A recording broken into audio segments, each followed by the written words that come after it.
Ndërkohë, në vlerësimin tuaj, zoti Kikia, a është kjo një rezistencë që mund vërtet ta vënë në pozitë kryeministrin apo do një kalibrim strategjie? Pra kjo lloj ecurie. Kjo rezistencë është unike në llojin e vet, sepse asnjëherë shqiptarët nuk kanë reaguar në këtë mënyrë. Madje kjo ndodhe një kohë kur ne të gjithë flisnim për një qytetari që i ka ngordhur nervi, për një popull i cili nuk reagon,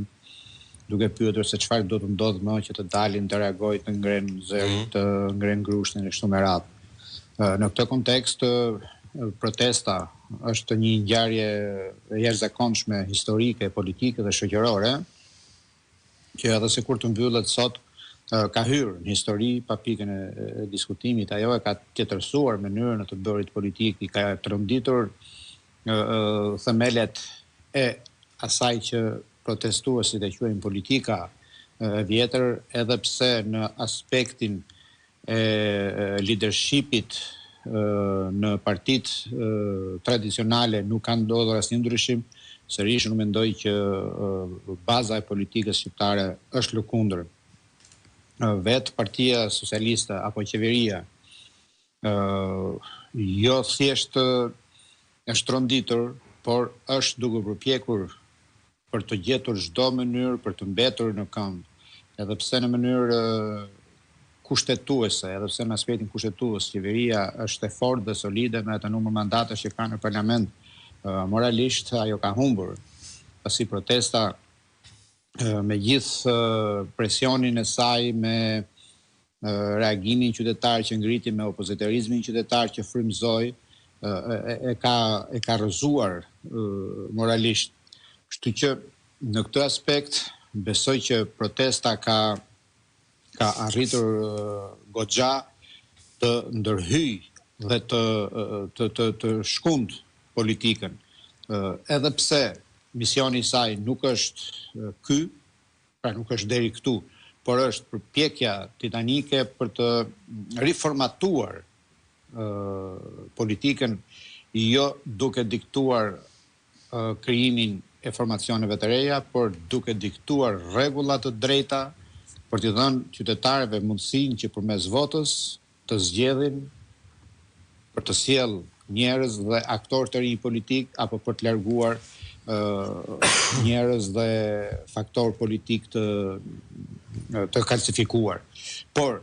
duhet shkuar tek ndryshimi i mekanizmit. Këtu në Shqipëri nuk bëhet fjalë thjesht për të ndruar një qeveri, për të larguar një parti dhe për të sjellë një tjetër, por për të ndruar, për të shkollur një mekanizëm i cili ka prodhuar realitetet të cilat